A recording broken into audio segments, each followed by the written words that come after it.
peut dater l'expansion des circuits courts au milieu des années 90, notamment la grande date, c'est 96, la crise de la vache folle. Et c'est la première fois que le consommateur français se dit « ce qu'il y a dans mon assiette peut m'envoyer à l'hôpital ». Et il y a une prise de conscience généralisée du lien entre le contenu de l'assiette et des risques sanitaires, et ça a été certainement l'élément déclencheur du développement de la demande du consommateur en circuit court et en production locale. Dans ce mouvement, le consommateur va rechercher de l'assurance, de la réassurance.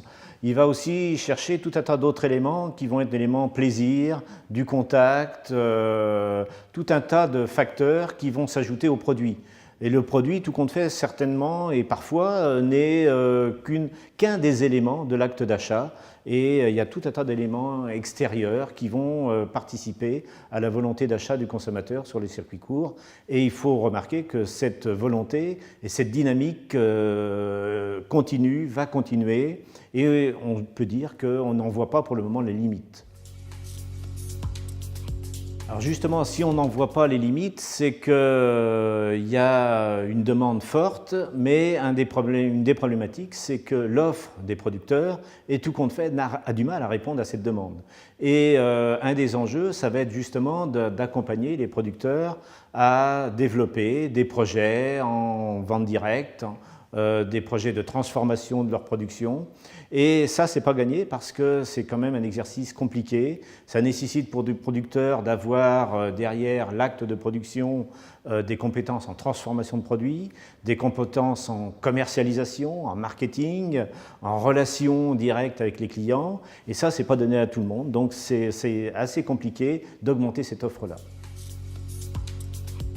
Alors bien évidemment, les circuits courts, c'est d'abord l'affaire des producteurs agricoles, mais ce que l'on voit, c'est que ce ne sont peut-être pas les agriculteurs qui sont les plus pertinents sur ce champ-là, et on voit arriver d'autres acteurs, que sont des gens qui ont fait d'autres métiers, qui font un retour à la terre, on va dire, et qui apportent aussi des nouvelles idées, des nouvelles recettes, une nouvelle manière de faire.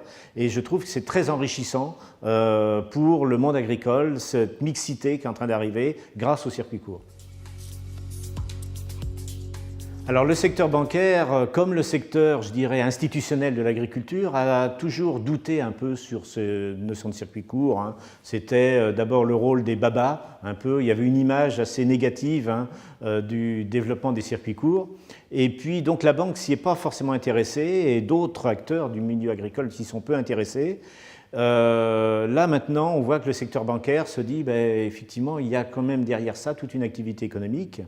Non seulement il y a une activité économique, mais je crois que les futures start-up de l'agroalimentaire sont en train de se créer en ce moment dans les circuits courts.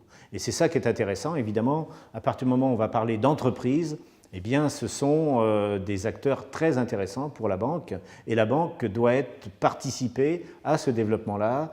Et il y a vraiment des opportunités pour le secteur bancaire pour accompagner ces nouveaux porteurs de projets et derrière être encore, comme le Crédit Agricole, la banque qui va financer le développement rural en France.